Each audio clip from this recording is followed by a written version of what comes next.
ராஜ்யத்தின் பாக்கியங்களை குறித்து பார்த்து விட்டு முடித்து விட்டு பின்னால நம்ம வெவ்வேறு தலைப்புல ராஜ்யத்தை குறித்து பார்க்க போகிறோம் வருகிற நாட்களில். அடுத்த பாக்கியத்துக்கு நாம் போவதற்கு முன்பாக தேவனுடைய இரக்கம் என்பதை குறித்து இருக்கிற ஒரு ரகசியத்தை, ராஜ்யத்தின் ரகசியம் என்பது சில பேருக்கு தான் ஆண்டவர் வெளிப்படுத்துகிறார். நேற்று குறிப்பாக பரிசுத்த ஆவியானவர் ஒரு புதிய புதிய விதத்தில் இதை எனக்கு காட்டினார்.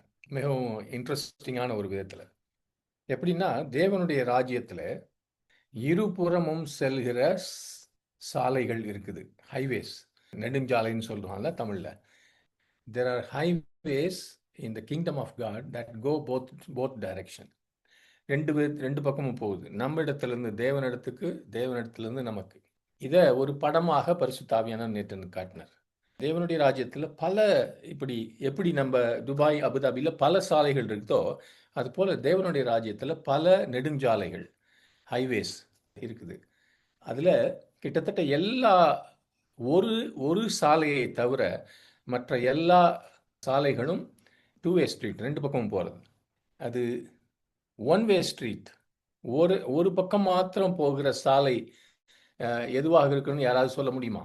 எனக்கு தெரிஞ்ச வரைக்கும் ஒரு சாலை தான் 1-வேயாக போகுது, மீதி எல்லாம் ரெண்டு பக்கமும் போகுது. யாருக்காவது கெஸ் பண்ண முடியுமா? பரலோக ராஜ்யத்தில் நிறைய சாலைகள் இருக்குது. ஒரு எக்ஸாம்பிள் சொல்கிறேன். பரிசுத்தம் என்பது ஒரு சாலை. தேவன் சொன்னார், நான் பரிசுத்தராக இருக்கிறது போல. அவர் தான் பரிசுத்தர். அது பெரிய ரோடு. அது நீங்களும் பரிசுத்தராக இருக்கணும்னு சொன்னார். ஸோ நம்மகிட்டேருந்து அந்த பரிசுத்தத்தை அவரை குறித்து எதிர்பார்க்கிறார். So the holiness is a highway. அது ரெண்டு பக்கமும் போகுது. அவரிடத்திலிருந்து நமக்கு வருகிற பரிசுத்தம் நாம் கர்த்தருக்கென்று பரிசுத்தமாக இருப்பது. ஓகே, இது ஒரு உதாரணம். இது போல பல காரியங்களை பார்க்க போகிறோம். ஆனால் எனக்கு தெரிஞ்சு ஒரே ஒரு ரோடு, ஒரு ஹைவேக்கு தான் 1-வே ஸ்ட்ரீட். அது ஒரு பக்கம் தான் போகுது. யாருக்கா சொல்ல முடியுமா? Righteousness, brother. Righteousness also two way street. Anybody else? இன்னைக்கு பார்க்குற இரக்கமா பிரதர்? இல்லை, அதுதான் முக்கியமா 2-வே ஸ்ட்ரீட். வேற ரெண்டு பக்கம். சொல்லுங்க பஞ்சநாள். ஒரே வழி இயேசுதான் வழி. அப்ப இயேசுவை சந்திக்க போகிற வழி அதே ஒரே வழி. ஓகே, இது என்னன்னா நான் பார்த்தது, துதி என்கிற ஒரு காரியம் நம்ம இடத்திலிருந்து தேவனுக்கு போகுது. That's a one way street. தேவன் நம்மை துதிக்க மாட்டாரு, புகழ மாட்டார். நம்ம தான் துதிக்கணும் எப்பொழுதும். தட்ஸ் ஒன்லி 1-வே ஸ்ட்ரீட், 1-வே ஹைவே ஐ சா. இதை ஆண்டவர் காமித்து, எப்படி நான் சொன்னேன் இல்லையா, பரிசுத்தம் என்பது ரெண்டு பக்கமும் போகுது. நான் பரிசுத்தராக இருக்கிறது போல நீங்களும் பரிசுத்தராயுங்கள். சிலுவை என்கிற, இப்போ பஞ்சநாதன் சொன்னார், சிலுவை என்கிற ஒரு சாலை கூட ஆக்சுவலாக ரெண்டு பக்கமும் போகுது. நான் சொன்னபடி அவருடைய சிலுவை என்பது பெருசு. அந்த ரோடு இப்போ அபுதாபி துபாய்னு வச்சுக்கோங்களேன். அபுதாபிலேருந்து துபாய்க்கு போகிறதுல 1000 லேன் இருக்குது. துபாயிலேருந்து அபுதாபிக்கு போகிறதுல ஒரு குட்டி லேன் இருக்குது. ஆனால் அந்த குட்டி லேன் ரொம்ப முக்கியம். தேவனிடத்திலிருந்து நம்ம இடத்துல வருகிற அந்த ரோட்டில் நிறைய ரொம்ப விஸ்தாரமானது. நம்மிடத்திலிருந்து அவருக்கு போகிறது ஒரு சின்ன ஒரு பாதை தான். ஆனால் அதை எதிர்பார்க்குறார். இந்த சிலுவை என்கிற பாதையை கூட பார்த்தீங்கன்னா ஆண்டவர் சொன்னார், நீ உன்னுடைய அன்றாட சிலுவையை எடுத்துக்கொண்டு என்னை பின்தொடருங்க. தேவனிடத்தில் அது ஒரு எதிர்பார்ப்பு இருக்குது. நமக்கும் ஒரு சிலுவையின் பாதை இருக்கணும். அன்பு என்கிற ஒரு சாலையை எடுத்துக்கிட்டிங்கன்னா, தேவன் அன்பாகவே இருக்கிறார், அவர் முந்தி அன்பு கூர்ந்தார், இதெல்லாம் நமக்கு தெரியும். அதே சமயத்தில் தேவன் நம்மக்கிட்ட கொஞ்சம் எதிர்பார்க்காரு. உன் முழு இருதயத்தோடும் முழு பலத்தோடும் என்னை நீ நேசிக்கணும். He first loved us. His love is beyond description. கிறிஸ்துவின் அன்புக்கு அகலமும் ஆழமும் நீளமும் உயரமும் யாருக்கும் தெரியாது. ஆனால் நாம் நம்முடைய முழு பலத்தோடும் முழு இருதயத்தோடும் தேவனை நேசிக்க வேண்டும் என்று எதிர்பார்க்கிறார். கொஞ்சமா இருக்கலாம், பட் இஸ் எக்ஸ்பெக்டிங். அப்போ இந்த ரெண்டு சைடும் ஒரே ஈக்குவல் கிடையாது. ஆனாலும் தேவன் எங்கெல்லாம் நம்ம கிட்டே இருந்து அவரை நோக்கி ஒரு பாதை இருக்கணும்னு நினைக்கிறாரோ, from us toward him, அது மிகவும் முக்கியமானது. கொஞ்சமாக இருக்கலாம், ஆனால் முக்கியமானது. கடந்த வாரத்தில் நம்ம மத்தேயு 18:21 35 வரைக்கும் பார்த்தோம். பேதுரு இந்த கேள்வியை கேட்டான், மன்னிக்கிறதை குறித்து. அப்போ இயேசு கிறிஸ்து இந்த two way street principle of the kingdom, இதை இந்த ரெண்டு பக்கமும் போகிற இந்த சாலை, நெடுஞ்சாலையின் ஒரு பிரின்சிபலை ரொம்ப அழகாக சொல்லிக் கொடுக்கறத பார்க்கலாம். The road of mercy and forgiveness ரெண்டு இணைந்து போகிறது. இரக்கமும் மன்னிப்பதும் மற்றவர்களை மன்னிப்பதும் இணைந்த ஒரு ரோடு இது. இயேசு கிறிஸ்து இதை பல இடங்களிலே சொல்லுகிறார். இந்த மத்தேயு 18 நல்ல ஒரு ஓமானத்தில் 21-35 வரைக்கும் சொல்லி கொடுக்குறாரு. ஆனால் பல இடங்களில் நம்ம ஏற்கனவே பார்த்தோம். மத்தேயு 5:7 அதான் பார்த்துட்டு இருக்கோம். இந்த பாக்கியம் என்று இரக்கம் நிறைந்தவர்கள் ஆசீர்வதிக்கப்பட்டவர்கள், அவர்கள் இரக்கம் பெறுவார்கள். God blesses those who are merciful, for they will be shown mercy. இரக்கம் என்றால் என்னன்னு யாராவது ஒருத்தர் சொல்ல முடியுமா? கொஞ்சம் what is the meaning of mercy? நம்முடைய பார்வையில அது பரிதாபப்படுவது பிரதர். பரிதாபப்படுவது. Okay, Ponraj brother. Not giving punishment for those who deserve punishment. எனக்கு கிடைக்க வேண்டிய தண்டனை கிடைக்காமல் இருப்பது இரக்கம் சொல்லலாம். எனக்கு தகுதியற்ற ஆசீர்வாதத்தை பெறுவது அதுக்கு பேர் கிருபை. ரெண்டுமே ஒரு நாணயத்துக்கு ரெண்டு பக்கம் மாதிரி. பட் இரக்கம் என்பது தான் நம்ம இங்கே பார்த்துட்டு இருக்கோம். நமக்கு கிடைக்க வேண்டிய தண்டனை கிடைக்காமல் அதை மன்னிப்பது. இதை நல்லா ஞாபகம் வச்சுக்கோங்க, இந்த டெஃபினேஷனை. இந்த மத்தேயு 5 கூட ஆண்டவர் சொல்கிறார் 23-24, அதனால் நீங்கள் உங்கள் காணிக்கையை பலிபீடத்தில் செலுத்தும் போது உங்கள் சகோதரனுக்கோ அல்லது சகோதரிக்கோ உங்கள் மீது ஏதாவது மனத்தாங்கள் இருப்பது நினைவுக்கு வந்தால் பலிபீடத்துக்கு முன்னே உங்கள் காணிக்கையை வைத்துவிட்டு முதலில் போய் உங்கள் சகோதரனுடன் அல்லது சகோதரியுடன் ஒப்புரவாகுங்கள், அதற்கு பின்பு வந்து உங்களது காணிக்கையை செலுத்துங்கள். இப்படி வரிசையா ஆண்டவர் சொல்லி கொடுக்கிறார் மலை பிரசங்கத்திலேயே. யாராவது வாசிங்க பார்க்கலாம். அந்த 5வது அதிகாரம் மத்தேயு 5:44-48 வரைக்கும். உங்களுக்கு சொல்கிறேன், உங்கள் சத்துருக்களை சிநேகியுங்கள், உங்களை சபிக்கிறவர்களை ஆசீர்வதிங்கள், உங்களை பயக்கிறவர்களுக்கு நன்மை செய்யுங்கள், உங்களை நிந்திக்கிறவர்களுக்காகவும் உங்களை துன்பப்படுத்துவதற்காகவும் ஜெபம் பண்ணுங்கள். இப்படி செய்யறதுனால் நீங்கள் பரலோகத்திற்கிற உங்கள் பிதாவுக்கு புத்திரரா இருப்பீர்கள். அவர் தீயோர் மேலும் நல்லோர் மேலும் தமது சூரியனை உதிக்க பண்ணி நீதியுள்ளவர்கள் மேலும் அநீதியுள்ளவர்கள் மேலும் மழையை பெய்ய பண்ணுகிறார். உங்களை சிநேகிக்கிறவர்களே நீங்கள் சிநேகிப்பீர்களானால் உங்களுக்கு பலன் என்ன? ஆயக்காரரும் அப்படியே செய்கிறார்கள் அல்லவா? உங்கள் சகோதரரை மாத்திரம் வாழ்த்துவீர்களானால் நீங்கள் விசேஷித்து செய்யறது என்ன? ஆயக்காரரும் அப்படியே செய்கிறார்கள் அல்லவா? ஆகையால் பரலோகத்தில் இருக்கிற உங்கள் பிதா பூரண சர்ப்பனராக இருக்கிற போல நீங்களும் பூரண சர்ப்பனராக இருக்க கடவீர்கள். ஆமென். ஆயக்காரரும் அப்படியே செய்கிறார்கள் அல்லவா? ஆகையால் பரலோகத்தில் இருக்கிற உங்கள் பிதா பூரண சர்க்குணராய் இருக்கிறது போல நீங்களும் பூரண சர்க்குணராய் இருக்க கடவீர்கள். But you are to be perfect even as your Father in heaven is perfect. இந்த மன்னிக்கிற இரக்கம் காட்டுகிற என்ற சாலைக்கு ஆண்டவராய் இயேசு கிறிஸ்து இந்த இடத்துல இந்த இரக்கம் மன்னிக்கிறது என்கிற அந்த ஒரு சாலைக்கு ஒரு பேர் வச்சிட்டார். என்ன தெரியுமா பேரு? பர்ஃபெக்ட் ரோட், பரிபூர்ண சாலை என்று சொல்லி. அந்த அளவுக்கு அவர் அதை ஒரு முக்கியத்துவப்படுத்துகிறார். இரக்கம் மற்றவர்களுக்கு காட்டுவது என்றால் அவர்களுக்கு வரவேண்டிய தண்டனை இல்லாமல் அவர்களுக்கு நம்ம நன்மை செய்வது, அதை மன்னிப்பது, இதுதான் இரக்கம் தான். ஸோ இரக்கமும் மன்னிப்பதும் ஒரே காரியம்தான்.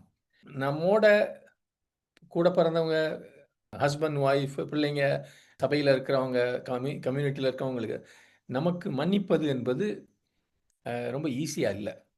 இந்த மத்தேயு 18 திரும்பி வந்தீங்கன்னா அங்கே ஆண்டவராகிய இயேசு கிறிஸ்து பரலோக பிதாவின் ஒரு கடினமான பகுதியை காட்டுகிறார். ஒரு பக்கம் பரலோக பிதாவுக்கு மென்மையான இருதயம், ஆனால் அதே பிதா தன்னுடைய இரக்கத்தை பயன்படுத்தி கொண்ட எந்த ஒருவரும், அதிகமாக இரக்கம் பெற்ற எந்த ஒருவரும், அவர்கள் தங்களுடைய சகோதர சகோதரிகளுக்கு, தங்களோடு இருக்கிறவர்களுக்கு அதே இரக்கத்தை காட்டாமல் இருக்கும்போது பரமபிதா எவ்வளவு கடினமாய் அவர்களை பார்க்கிறார் என்று இந்த காரியம் நம்ம இருதயத்துக்கு இன்றைக்கு பேச வேண்டும். மத்தேயு 18:32-35 வரைக்கும் வாசிங்க. அப்பொழுது அவனுடைய ஆண்டவன் அவனை அழைப்பித்து, பொல்லாத ஊழியக்காரனே, நீ என்னை வேண்டிக் கொண்டபடினால் அந்த கடன் முழுவதையும் உனக்கு மன்னித்து விட்டேன். நான் உனக்கு இறங்கினது போல நீயும் உன் உடன் வேலைக்காரனுக்கு இறங்க வேண்டாமோ என்று சொல்லி அவனுடைய ஆண்டவன் கோபமடைந்து அவன் பட்ட கடனையெல்லாம் தனக்கு கொடுத்து தீர்க்கும் அளவும் உபாத்தியரிடத்தில் அவனை ஒப்பு கொடுத்தான். நீங்களும் அவனவன் தன் சகோதரன் செய்த தப்பிதங்களை மனப்பூர்வமாய் மன்னியாமல் போனால் என் பரமபிதாவும் உங்களுக்கு இப்படியே செய்வார் என்றார். ஆமென். இது ரொம்ப சீரியஸான ஒரு நான் இத்தனை வருஷம் கழிச்சு இப்பதான் நம்ம தேவன் பரமபிதா நம்முடைய அந்த சிறிய ரோடு இருக்கு பாருங்க, அவர் அவர் நமக்கு காட்டுகிற இரக்கம், மனதுருக்கம், மன்னிப்பு என்பது விசாலமானது. நம்ம எவ்வளவோ கொடுமை செஞ்சோம், அதையெல்லாம் முதுகுக்கு பின்னால போட்டார், இதெல்லாம் உங்களுக்கு தெரியும். அது மாத்திரம் இல்ல, அதற்கு பதிலாக சாம்பலுக்கு பதிலாக சிங்காரத்தை கொடுத்தார், நமக்கு வர வேண்டிய தண்டனைக்கு பதிலாக நமக்கு அவருடைய நீதியை கொடுத்தார். இதெல்லாம் நம்ம நல்லா கற்றுக்கொண்டோம். we know about this big road. அது இன்னும் நமக்கு புரியணும், இன்னும் அருமையாய் தேவனுடைய அன்பை அறிந்து கொள்ளணும். ஆனால் நம்ம எவ்வளவு கொஞ்சமாய் அடுத்த சைடு இருக்கு பாருங்க, நம்முடைய சின்ன ஒரு ரோடு இருக்குல்ல, நாம் மற்றவர்களை மன்னித்து அவர்களுக்கு இரக்கம் காட்டுகிற அந்த ரோடை பற்றி எவ்வளவு ஆண்டவர் உன்னிப்பாய் கவனிக்கிறார் என்று இந்த 35வது வசனத்தில் நீங்க கத்துக்கணும். பல விசுவாசிகள், ஊழியக்காரர்கள் கூட நாம் எப்படிப்பட்ட ஒரு கடுமையான ஒரு வலுவான ஒரு நியாய தீர்ப்புக்கு கீழே தேவையில்லாமல் வாழ்கிறோம். இந்த ஒரு காரியத்தினாலே நம்ம கசப்போடும் மன்னிக்காத ஒரு மனப்பாங்கோடும் வாழும்போது தேவனுடைய தீர்ப்பும் தேவனுடைய கோபாக்கினையும் நம் மேல தேவையில்லாமல் சுமந்து கொண்டிருக்கிறோம் என்பதை குறித்து பல விசுவாசிகளுக்கு ஒரு அறிவு இல்லை என்று நான் நினைக்கிறேன். நாம் ராஜ்யத்தின் இரக்கங்களையும் ஆசீர்வாதங்களையும் இழப்பது மாத்திரம் அல்ல, இந்த இடத்துல இயேசு கிறிஸ்து என்ன சொல்லிக்கிறாரு, எதிரியின் ராஜ்யத்தினுடைய பல சாபங்களையும் நம்ம சுமக்கிறோம். என்ன பண்ணார் பாருங்க, அவனுடைய ஆண்டவன் கோபம் அடைந்து அவன் பட்ட கடனை எல்லாம் தனக்கு கொடுத்து தீர்க்கும் அளவுக்கும் உபாதிக்கிறவர்கள் இடத்துல அவனை ஒப்பு கொடுத்தான். ஆஃபுல். ஏன் இது இவ்வளவு சீரியஸான ஒரு காரியம்? இரக்கத்தின் ஐஸ்வர்யமான தகப்பன், இரக்கமுள்ள பிதா, அவருடைய பிள்ளைகள் ஒருவருக்கொருவர் இரக்கமா இருக்க வேண்டும் என்று எதிர்பார்க்கிறார். உங்களுக்கு 2-3 பிள்ளைங்க இருந்தா சொல்லுவீங்க, தம்பிக்கிட்ட கொஞ்சம் பொறுமையா இருப்பா, அடிக்காத, அவன்கிட்ட கோவப்படாத, பி நைஸ் அப்படின்னு சொல்லலாம். அந்த மாதிரி இல்லை இது. இந்த இடத்துல அவர் நீ மற்றவர்களிடத்துல இரக்கமா இரு என்று அவர் எதிர்பார்க்கிறது ஒரு கட்டளை மட்டும் இல்லை, அதற்கு விளைவுகள் மிகவும் மிகவும் தீவிரமா இருக்குது. The command be merciful to others has strong consequences.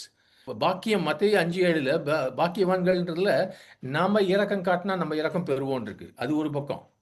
ஆனால் நான் இரக்கம் காட்டாவிட்டால் இந்த கடன்களை எல்லாம் தீர்வு வரைக்கும் உபாதனை செய்யவில்லை, எனக்கு என்னை டார்ச்சர் பண்றவங்க கையில கொடுத்துருவேன்றார் ஆண்டவர். நம்ம டார்ச்சர் பண்றது யாரு? தேவதூதர்கள் இல்ல, சத்துரு கையில கொடுத்துடுறாரு அவர். யாராவது இந்த நம்முடைய இரக்கம் மன்னிக்கிற அந்த ரோட்டில் போய் ஸ்டக்கப் ஆயிருந்தோன்னு வச்சுங்க, போகாம இருந்தா ஆண்டவர் அவருடைய அந்த பக்கம் இருக்கு பாருங்க, அந்த வீதியிலிருந்து அவரை நம்ம எடுத்துடுறார். நமக்கு இரக்கமே வர்றதில்லை வாழ்க்கையில். இன்றைக்கு இதை நல்ல ஆவியான தெளிவாக காட்டினார். பல விசுவாசிகள் தங்களுடைய சொந்த வாழ்க்கையில், குடும்ப வாழ்க்கையில், வேலைகளில், சரீர சுகத்தில், ஊழியத்தில் தேவனுடைய இரக்கமும் கிருபையும் குறைவாக இருக்கிறதுல ஏன் கஷ்டப்பட்டுக்கிட்டு இருக்காங்கன்னா, அவங்களுக்கு கொஞ்சம் கடினமான இருதயம், தே ஹேவ் அ ஹார்ட், மன்னிக்க முடியாத ஒரு ஆவி, அன்ஃபர்கிவிங் ஸ்பிரிட். சில பேரை குறித்து, சில சூழ்நிலையை குறித்து அவங்களுக்கு கடினமான இருதயமும் மன்னிக்காத ஒரு ஆவியும் இருக்கிறதுனால அவங்க வாழ்க்கையில தேவனுடைய இரக்கமும் கிருபையும் போவதற்கு ஒரு தடை இருக்கிறது. நீங்க கடந்த நாட்களின் ஏமாற்றங்கள் உங்களை காட்டி கொடுத்தது, உங்களுக்கு விரோதமாக சில பேர் காரியங்களை செய்தது, இவைகளிலே கடந்த நாட்களிலே நீங்கள் வாழ்ந்தீர்கள் என்றால் நல்லா கேட்டுக்குங்க. When you live in your past disappointments and betrayals and harms people have done against you, God leaves you to yourself in your present and future. நீ கடந்த காலத்தின் கசப்பிலேயே உட்கார்ந்திருந்தா இன்றைக்கு உன்னைய இன்றைய குறித்தும் நாளைய குறித்தும் உன்னுடைய எதிர்காலத்தை குறித்தும் தேவன் உன் கையிலேயே விட்டுட்டு போயிடுவார். என்னைய விட்டுருப்பானு. ஆண்டவர் உங்க வாழ்க்கையில இன்றைக்கு அவர் இல்லாவிட்டால் நாளைக்கும் வருகிற ஃபியூச்சர்லயும் அவர் இல்லைன்னா உங்களுக்கு தெரியும், அது அருமையா இருக்க போறது இல்லை. நம்ம தீர்வு காணாத, முடிக்காத சில கசப்பு சில உள்ளுக்குள்ள வச்சுக்கிட்டு இருக்கோம். முறுமுறுப்பு கொஞ்சம் அப்படியே உள்ளுக்குள்ள இருக்குது. இப்படி இருந்து கொண்டு நாம் கர்த்தரிடத்துல நம்முடைய காரியங்களுக்கு மன்னிப்புக்காக வரும்போது நம்முடைய ஜெபங்கள் பரலோகத்தை எட்டுவதில்லை. ஏனென்றால் அந்த அந்த ரோட்ல ஒரு பெரிய ரெட் சிக்னல் போட்டாச்சு. இந்த இரக்கம் என்கிற ரோட்ல நீங்க உங்க பக்கம் ரெட் சிக்னல் போட்டுட்டீங்க. உடனே அந்த பக்கமும் ஆண்டவர் ரெட் சிக்னல் போட்டுறாரு. இதை கொஞ்சம் நல்ல படம் வச்சுக்கோங்க. எப்பெல்லாம் நான் ரெட் சிக்னல் போடுறேனோ அப்பெல்லாம் ஆண்டவரும் ரெட் சிக்னல் அவுட் சைட்லேருந்து போடுறாரு.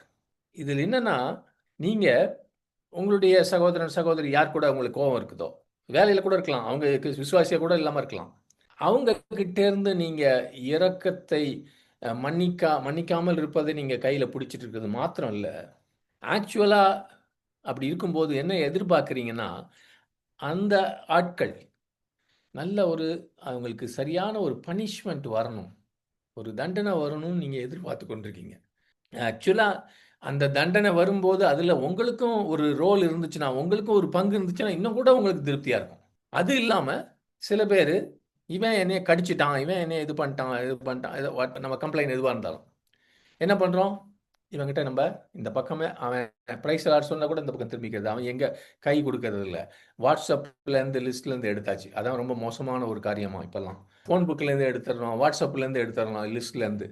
இந்த ஆட்களுக்கு நம்ம டைமும் நம்ம ஜெபமும் தகுதி கிடையாது அப்படின்னு நினைக்கிறோம். ஆனால் இந்த இடத்துல ஆண்டவராகிய இயேசு கிறிஸ்து இதெல்லாம் சேர்த்து சொல்லி கொடுக்கறது, நம் இருதயத்திலிருந்து அவர்களை மன்னிக்க வேண்டும் என்று மாத்திரம் எதிர்பார்க்கிறார். He not only expects us to forgive them from our hearts, but to bless them and pray for them. அவர்களை இருதயத்திலிருந்து மன்னிப்பது மாத்திரமல்லாமல் அவர்களுக்காக ஜெபித்து அவர்களை ஆசீர்வதிக்கும்படியாக. உங்களுக்கு இப்படிப்பட்ட எத்தனை விசுவாசிகளே உங்களுக்கு தெரியும். இது எவ்வளவு ஒரு சீரியஸான காரியம் என்பதை விளக்க ஆவியானவர் சில பேரை காமிச்சார். ஒரு சகோதரன் எந்த காரணத்தினாலோ பல வருஷங்களாக 40 வருஷத்துக்கு மேலாக என் மேலே ஒரு கசப்போ பொறாமையோ வைத்து கொண்டே இருக்கிறார்.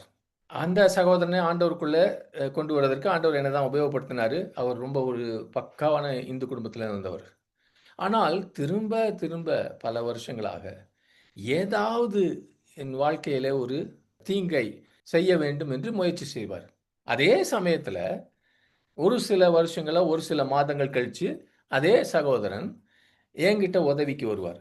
ஆனால் கர்த்தர் எனக்கு அவரை மன்னிக்கவும் அவருக்கு உதவி செய்யவும் அதிகமாய் கிருபை கொடுத்தார். இன்னைக்கு வரைக்கும் இப்போ கூட எங்கள் 2 பேருடைய தகுதிகள், குவாலிஃபிகேஷன்ஸ், ஸ்கில் எல்லாம் பார்த்தீங்கன்னா ஒரே மாதிரி தான். ஆனால் எங்கள் 2 பேருடைய கரியர்ஸோ ஊழியங்களோ வித்தியாசமான திசையில் போயிடுச்சு. இன்னைக்கு கூட அந்த சகோதரன் தனக்கு ஒரு ஹெல்த் இன்சூரன்ஸ்க்கு கூட வழி இல்லாமல் திணறிட்டு இருக்கார். அப்போ பரிசுத்த ஆவியானவர் என்கிட்ட காமிச்சாருங்க, பாரு அவருக்கும் உனக்கு என்ன வித்தியாசம், இந்த ஒருவேளை நான் தப்பு கூட பண்ணியிருக்கலாம், எனக்கு தெரியாது, தப்பு பண்ணியிருந்தாலும் கூட எனக்கு கொடுக்க வேண்டிய இரக்கத்தை கொடுக்கலை, அதனால் அவர் தேவனுடைய இரக்கத்தை பெற்றுக்கொள்ளவில்லை என்று காமிச்சார். ரொம்ப சேடாக இருந்துச்சு அதை காமிச்சப்ப. ஆனால் அதில் என்ன ரொம்ப ஷாக்கான ஒரு காரியம்னா, காலையில் அப்படி ஆவியானவர் காமிச்சார். அன்னைக்கு மத்தியானம் அந்த சகோதரனுக்கு ஒரு இடத்துல வேலைக்காக ட்ரை பண்ணியிருந்தார். நான் அவருக்கு ரெக்கமெண்டேஷன்லாம் கொடுக்கறதுக்கு கேட்டுக்கிட்டார். அந்த வேலை கிடச்சிச்சுன்னு எனக்கு தெரியும். ஆனால் திடீர்னு பார்த்தா எனக்கு இதில் வருது, கல்ஃப் நியூஸ்லேருந்து ஃப்ளாஷ் வருது, அவர் எந்த வேலையில் போய் சேர போகிறாரோ அந்த இடத்தையே மூடிட்டாங்க, கவர்மெண்ட் மூட சொல்லிட்டாங்கன்னு சொல்லி, shut down by the government. அப்போ அந்த சகோதரன்ட்ட கேட்டேன் என்ன ஆச்சுன்னு. எனக்கு கொடுத்த ஜாப் ஆஃபரை கூட வித்ட்ரா பண்ணிட்டாங்க நேற்று மத்தியானம் சொன்னாங்க. எவ்வளோ ஒரு சோகமான தேவையில்லாத ஒரு காரியம் பாருங்கள். இது எனக்கு ஒரு எச்சரிக்கையாக இருக்குது. தேவனுடைய இரக்கத்தை ஒரு நாளும் நீ ஒரு அலட்சியமாக எடுத்துக்கொள்ளாத. இதை தான் ஆண்டவராக இயேசு கிறிஸ்து இந்த மத்தேயு 18:21-35 வரைக்கும் சொல்லுகிற அந்த அவமானம் இன்றைக்கு பல கிறிஸ்தவர்கள் வாழ்க்கையில் வெளிப்பட்டு கொண்டிருக்கிறது. பல பேருடைய வாழ்க்கையில் அவர் எதிரி கையில் உபத்திரவத்தை கொடுப்பாருன்னா பணம் இல்லாமல் இருப்பது மாத்திரம் இல்லை, பல பேர் சரீர சுகம் இல்லாமல் குடும்பத்தில் பிளவுகளோடு பல விதமான சாத்தானின் கரத்தில் அடி வாங்கிட்டு இருக்காங்க. தேவையில்லாமல் அவங்க செய்ய வேண்டியதான் மற்றவர்களை மன்னித்து அவர்களை ரிலீஸ் பண்ணணும். ஆண்டவர் இரக்கத்தை செய்ய விரும்புகிறவர். ஆனால் அவர் போட்ட அவருடைய நியமத்தை அவர் மாற்ற மாட்டார். இயேசு கிறிஸ்து சொல்லிக் கொடுக்குறாரு. இது நான் பழைய ஏற்பாட்டிலேன்னு சொல்லல. Jesus is teaching in the new கவர்னன்ட். மலை பிரசங்கத்திலையும் இப்போ மத்தேயு 18 பின்னாடி கூட பார்க்க போகிறோம். இரக்கம் செய்கிறவர்கள் பாக்கியவான்கள், ஒரு இரக்கம் பெறுவார்கள். அப்போ எப்படி தேவனுடைய இரக்கத்திலும் கிருபையிலும் நம்ம வளர்ந்து அதை அனுபவிப்பது? How do we enjoy? What is the key? அப்போ பாருங்க, நான் சொன்ன ஏற்கனவே அவருடைய கிருபை பெரியது. அவருடைய இரக்கங்களுக்கு முடிவே இல்லை. ஒவ்வொரு நாளும் ஒவ்வொரு மணி நேரமும் நம்முடைய பரமபிதா நம்மை மன்னித்து கொண்டே இருக்கிறார். ஆனால் இப்ப நம்மில் சிலர் ஒருவேளை 20, 30, 40 வருஷத்துக்கு முன்பாக நடந்த காரியத்தை மனதில் வைத்துக் கொண்டிருக்கிறோம். அப்ப நமக்குள்ளே தேவனுடைய ராஜ்யம் இல்லை, நாம் தேவனுடைய ராஜ்யத்தில் இல்லை. ஏனென்றால் தேவனுடைய ராஜ்யம் என்பதனுடைய அஸ்திபாரமான ஒரு காரியம் தேவனுடைய இரக்கமும் கிருபையும். நம்மிலே பலர் வியாதிகள், கடன்கள், மன அழுத்தம், பலவிதமான நுகங்கள், சங்கிலிகள் கஷ்டப்பட்டு கொண்டிருக்கிறோம் விசுவாசிகளா. ஏனென்றால் நுகங்களை உடைக்கிறவர், சங்கிலிகளை அறுக்கிறவர் நம்ம இடத்துல வந்து நம்மை வெளியே கொண்டுவதற்கு அவர் மறுத்து விட்டார்.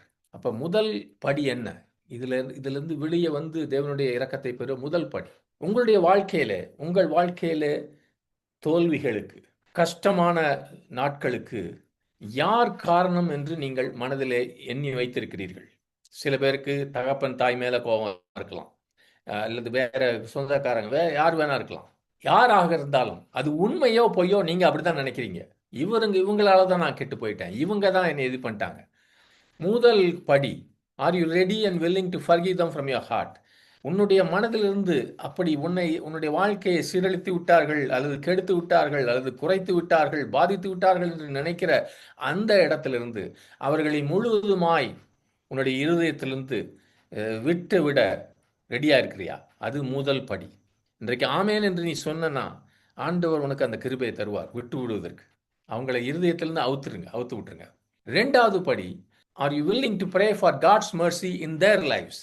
உங்களுக்கு பாதகம் செய்த பல வருஷங்களுக்கு முன்பாயும் நேத்தோ வேலை ஸ்தலத்திலேயோ விசுவாசி அவிசுவாசி தெரிஞ்சவன் தெரியாதவன் கணக்கே இல்லை, யாரா இருந்தாலும் அவர்கள் வாழ்க்கையிலே தேவன் இரக்கமாய் இருக்க வேண்டும் என்று ஜெபிக்க உனக்கு ஆயத்தமாயிருக்கிறாயா? உனக்கு சித்தமாயிருக்கிறாயா? அதுக்கு எஸ் என்று சொன்னால் இன்னும் அதிகமாய் உனக்கு ஆண்டவர் கிருபையும் இரக்கத்தையும் தருவார். மூன்றாவது படி, are you willing to help them and plus them when they come to you for help? உன்னிடத்திலே அப்படிப்பட்டவர்கள், உன்னை கெடுத்தவர்கள், உனக்கு விரோதமாய் புறங்கூறி பேசியவர்கள், அவர்கள் உன்னிடத்திலே உதவிக்காக வரும்போது அவர்களுக்கு உதவி செய்ய, அவர்களை ஆசீர்வதிக்க நீ ஆயத்தமாயிருக்கிறாயா? இது மூணாவது படி.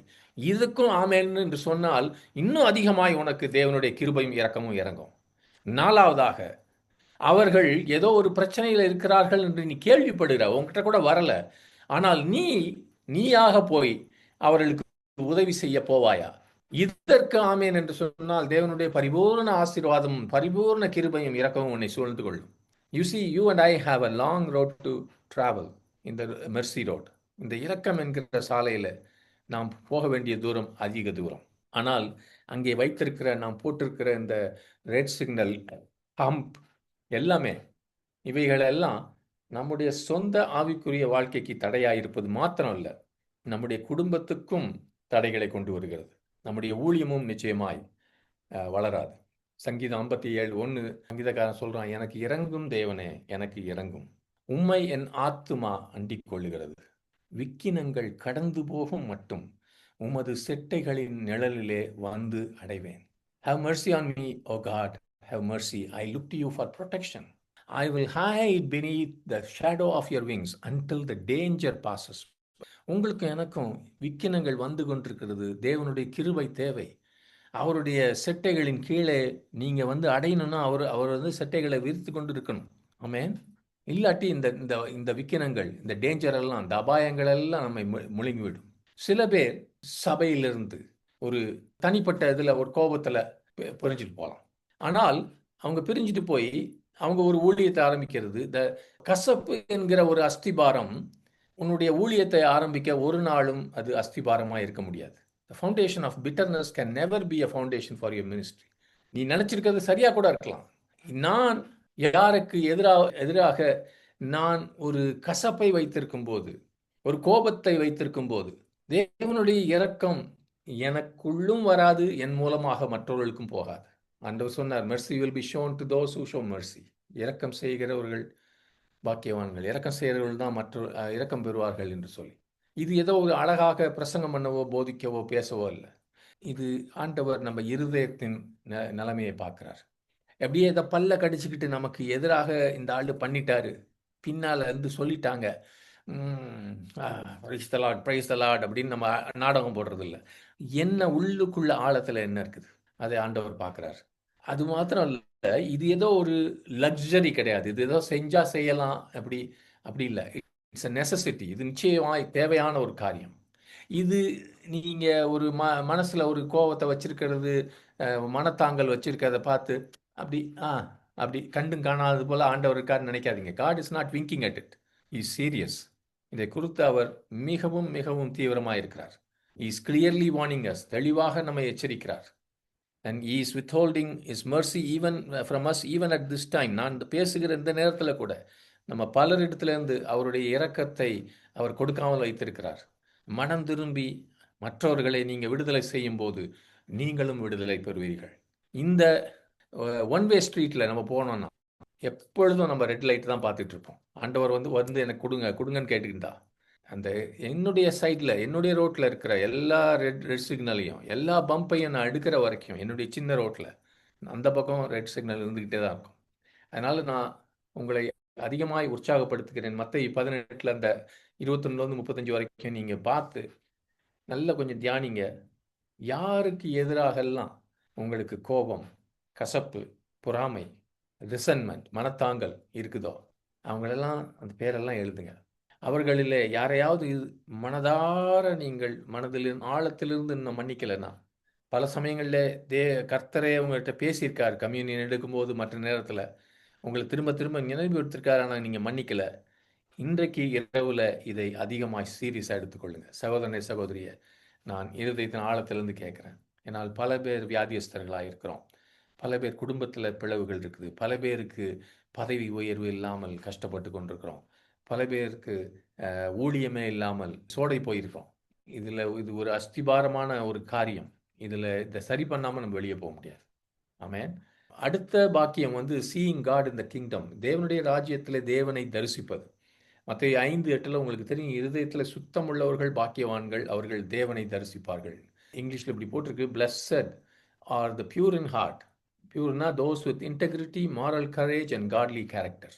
உங்கள் இதயம் தூய்மையாக இருக்கும்போது நீங்கள் அனுபவிக்கும் பேரின்பம் எவ்வளவு! ஏனெனில் அப்பொழுது உங்கள் கண்கள் திறந்து தேவனை மேலும் மேலும் காணும் என்று இன்னொரு மொழிபெயர்ப்பில் இருக்குது. நான் தேவனை தரிசிக்க விரும்புகிறேன். அது எப்படி அது எப்படி சாத்தியம்? ஆமென். எவ்வளவுதான் நான் என்னுடைய சொந்த முயற்சியில நான் சுத்தனாய் இருக்க விரும்பினாலும், நீதியா இருக்க விரும்பினாலும், அது அவருடைய பிரசனத்துக்கு வருவதற்கு நிச்சயமாய் போதாது. பிரசனத்துக்கு வர்றது விடுங்க, அவரை தரிசிப்பது நிச்சயமா முடியாது. ஆனால் அந்த வாஞ்சை ஒரு நல்ல ஒரு ஆரம்பத்திலேருந்து இந்த பாக்கியம்னு ஆண்டவர் சொல்ல ஆரம்பிக்கும் போதே அவருடைய பிரசனத்துக்குள்ளே, அந்த ராஜ்யத்துக்குள்ளே வருவதற்கான அந்த கதவுகளை திறக்கிற திறவுகோல்களை குறித்து பார்த்தோம் இல்லையா? மனம் திரும்புதல் என்பது எனக்கு ஆவிக்குரிய விதத்தில் நான் ஒன்றுமில்லை, நான் உடைந்து நொறுங்குண்ட ஆவியோடு இருக்கிறேன் என்று சொல்லி அவருடைய நீதிக்காக நான் இயங்குவது தான் உண்மையிலேயே ஆவியிலே எளிமையாக இருந்து மனம் திரும்புவது. அதுதான் இந்த இருதயத்தில் சுத்தமாக இருப்பதற்கு ஒரு திறவுகோலாக இருக்குது. எனக்குள்ள ஆவிக்குரிய ஒரு அகங்காரம் இருந்தால், இன்னைக்கு எல்லாம் போதும் என்று சொல்லி கொண்டிருந்தால், அது நிச்சயமாக என்னை தேவனுடைய பிரசன்னத்தில் கொண்டு வரவே வராது. Blessed are the poor in spirit, ஆவியிலே எளிமை உள்ளவர்கள் பாக்கியவான்கள். யாரெல்லாம் இதை துக்கப்படுறாங்களோ, தங்களுடைய பாவங்களை குறித்து, தேவனை ஏமாற்றியதை குறித்து துக்கப்படுறாங்களோ அவங்களுக்கும் பாக்கியம். சாந்தமாக இருக்கிறவர்கள் பாக்கியவான்கள்னு பார்த்தோம். நீதி மேலே பசி தாகம் உள்ளவர்கள் பாக்கியவான். இதெல்லாம் பார்க்கும்போது இரக்கம் உள்ளவர்கள் பாக்கியவான்கள், இரக்கம் பெறுவார்கள். என்ன ஒரு இரக்கம் பாருங்க! தேவன் நம்ம இடத்துல அந்த இரக்கத்தை எப்படி காட்டுறாருன்னா, நம்ம எல்லாரும் அவருடைய ஒரே குமாரனின் இரத்தத்தினாலே சுத்திகரிக்கப்பட்டு விட்டோம், சுத்தமாக்கப்பட்டு விட்டோம். அதுதான் தேவனை பார்க்கும்போது அவர் தன்னை காட்டுவதற்கு அவர் ஆயத்தமாகிவிட்டார். அவர் என்னை காட்டும்போது தான் நான் அவரை பார்க்க முடியும். ஒரு பக்கம் இயேசுனுடைய மகிமையை பார்க்குறேன், அடுத்த பக்கம் அவருடைய தாழ்மையை பார்க்குறேன். அவருடைய இரக்கம், அவர் தொடர்ந்து எனக்காக இயேசு இடைப்பட்டு கொண்டே இருக்கிறார். நான் ஜெபிக்கும் போது நான் இயேசுவின் ஜெபத்தோடு சேருகிறேன். இயேசு கிறிஸ்து எனக்காக ஜெபிக்கிறதுக்கு முன்னாடி நான் ஜெபிக்க முடியாது. நான் ஜெபத்தை முடிக்கும் போது அவர் தொடர்ந்து ஜெபித்து கொண்டிருக்கிறார். அதை ஞாபகம் வச்சுங்க. You never stop. Lord, your prayers are unceasing. You are praying before me and after I am done also. நான் ஜெபிக்கும் முன்பாகவே எனக்கு ஜெபித்து கொண்டிருக்கிறீர், நான் ஜெபித்து முடித்த பிறகும் எனக்காக ஜெபித்து கொண்டிருக்கிறீர். இது உம்முடைய இரக்கம் ஆண்டவரே. ஏனென்றால் உம்முடைய இரக்கம் என்னன்னா, இவன் இவன் தப்பு பண்ணிட்டான், இவனுக்கு மேல கரை இருக்குது, கழுவுங்க, இவனை மன்னிச்சிருங்கன்னு ஆண்டவர் தொடர்ந்து ஜெபித்து இருக்கிறார். அதனால்தான் ஒவ்வொரு நாளும் நான் சுத்தமாக முடிகிறது. ஆண்டவர் அவருடைய அவருடைய ஜெபிக்கிற கரங்களை நம்ம எல்லாருக்கும் காட்டட்டும். ஆண்டவரே உம்மை தரிசிக்கணும்னு நம்ம கேட்போம். அந்த அந்த கரத்தை பார்த்தா கூட போதும், எப்படி ஜெபித்து கொண்டிருக்கிறாரு. சங்கீதக்காரன் சொல்றான், எல்லாரும் எடுத்துக்கங்க, சங்கீதம் 24 3-6 வரைக்கும். Psalm 24 verses 3-6.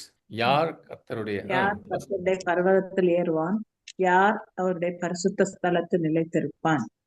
கைகளில் சுத்தமுள்ளவனும் இருதயத்தில் மாசில்லாதவனாய் இருந்து தன் ஆத்மாவை மாயைக்கு ஒப்புக்கொடாமலும் கபடாய் ஆணையிடாமலும் இருக்கிறவனே. அவன் கர்த்தரால் ஆசீர்வாதத்தையும் தன் ரட்சிப்பின் தேவனால் நீதியையும் பெறுவான். இதுவே அவரை தேடி விசாரித்து அவருடைய சமூகத்தை நாடுகிற யாக்கோபு என்னும் சந்ததி. ஆமென். ஆமென். நான் எப்படி சுத்தமா இருக்க முடியும்? ஒவ்வொரு வாக்கியங்கள் என்று நான் படிச்ச ஒவ்வொரு காரியத்திலும் ஆண்டவர் வெளிப்படுத்துகிறது, நாம் ஒரு சரியான ஆவியோடு இந்த இந்த காரியங்களை படிக்காவிட்டால், நம்ம பரிசுத்த ஆவியில் நிரம்பி நம்ம இந்த காரியங்கள்லாம் படிக்காவிட்டால், நம்ம இதை பார்க்கும்போது மனம் தளர்ந்துருவோம். யார் சுத்தமா இருக்க முடியும் ஆண்டவரே? யார் இந்த பர்வதத்துல, தேவனுடைய பர்வதத்திலே ஏற முடியும்? யார் அந்த தரத்துக்கு உயர முடியும்? தேவன் எதிர்பார்க்கிற அளவுக்கு யார் சுத்தமா இருக்க முடியும் என்று மனம் தளர்ந்துருவோம். ஒரு பக்கம் என்னன்னா, நம்ம பல பேர் நம்ம இருக்கிற, நான் பொய் சொல்றது இல்லை, நான் விபச்சாரம் செய்யறது இல்லை, இது செய்யறது இல்லை, நம்ம இப்ப இருக்கிற ஒரு ஒரு சுத்தம், அந்த தரம் எனக்கு போதும், இது போதும், இதுதான் ஒரு மனுஷன் பிராக்டிக்கலா அடைய முடியும் அப்படின்னு சில பேர் நினைச்சு உட்கார்ந்து. ஆனா தேவன் சொல்லும்போது, இதயத்துல சுத்தம் உள்ளவர்கள் சொல்லும்போது ஏதோ சும்மா அவர் சொல்லல, ஒரு முழு தாக்கத்தோடு சொல்றார். Those with integrity, moral courage and godly character, that is purity. அவர் உபயோகப்படுத்தின அந்த வார்த்தை, சுத்தம் என்ற வார்த்தையில ஆவி ஆத்மா சரீரத்துல எந்த குழப்படியும் இல்லை, எல்லாம் இணைந்து இருக்குது. நம்முடைய உள்ளத்துல நீதியில நல்ல ஒரு நீதியும் நியாயமும் நிரம்பி இருக்குது. தேவனை போன்ற ஒரு ஒரு குணம் நமக்குள்ள இருக்குது. இதை தான் அவர் சுத்தம் என்று சொல்றார், குறைவா சொல்லல அவர். அதே சமயத்துல இந்த வசனங்களை நம்ம படிக்கும்போது, இதை உண்மையில ஆவியில நிரம்பி படிக்கும்போது, இதை இந்த இருதயத்துல சுத்தமுள்ள பாக்கியவான்கள் என்று இதை படிக்கும்போது நமக்கு ஆண்டவரும் காட்டுறாரு, தேவனே நாம் சுத்தமாய் இருப்பதற்கு எல்லா வழிகளையும் கொடுக்கிறாருன்னு சொல்லி. எந்த அளவுக்கு நம்ம இயேசுவில நிற்கிறோமோ அந்த அளவுக்கு நான் இயேசுவின் சுத்தத்தில் நிற்கிறேன். பழுதற்ற தேவ ஆட்டுக்குட்டியானவர் அவருடைய சுத்தத்தை, அவருடைய பியூரிட்டியை எனக்கு தருகிறார். ஆமென், ஹல்லேலூயா. நான் என்னுடைய சுத்தம் என்கிற அந்த சாலையில நான் போகும்போது, அது என்னன்னா, அவருடைய சுத்தத்துக்கு, அவருடைய பரிசுத்தத்திற்கு அளவே இல்லை. ஆமென், அதற்கு ஒப்பே கிடையாது. ஆனால் அவரோடு சேர்ந்து நாமும் பார்ட்னர் சேர்ந்து அவர் எஸ் என்று சொல்லும்போது நம்ம ஆமேன் என்று சொன்னால் நாமும் அந்த சுத்தத்தை பெறுவோம். ஆமென்.